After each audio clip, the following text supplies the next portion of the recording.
We are here at Beyond King Tut, a completely immersive experience, and I am here with the man behind so much of this magic. This is Ken Garrett, and he is a photographer for National Geographic who is bringing so many of these images to life and right here to Jacksonville for us to enjoy. Thank you so much for spending time with us today. Well, I'm glad to be here. Thank you for having us. So first of all, I have to understand, what is your love of ancient Egyptian culture? Why was this story important for you to tell through photography? In 1994, I got an assignment to go to Egypt with Dr. Hawass's story on the workers who built the pyramids.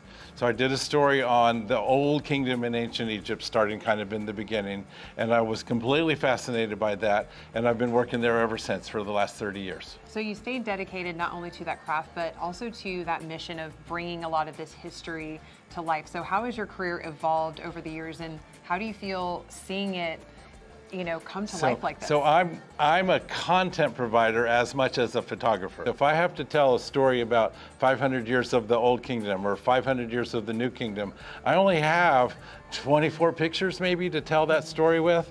And so I have to do a lot of research and drill down on what's the most important core elements to get the reader from point A to the end of the story. So how does it feel knowing that his story was really, for all intents and purposes, buried and really pushed aside in history until it was brought to the forefront many years later? How does it feel getting to see all of this come to life? What can people expect when they step through these walls? So what we're seeing here, this exhibit is put together because it's the centennial of when he was discovered. Akhenaten and Tut were erased from history, and they don't exist on the king list that Seti I wrote down in Abydos. So there's a couple of salutations to King Tut, but he's just as invisible as his father. They erased him from history. So 100 years of people looking in the valley, they never found King Tut. But Howard Carter had this idea that he has to be here somewhere.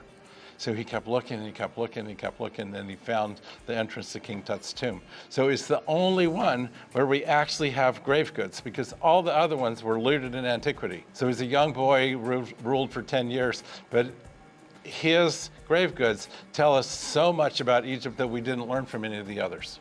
Well, thank you so much for not only sharing your photographs, your knowledge with us, but everything that was pushed into the dark is now brought to light right here in the Beyond King Tut experience. You need to come check it out for yourself. It's something you won't want to miss. Thank you, Ken. Great, thank you.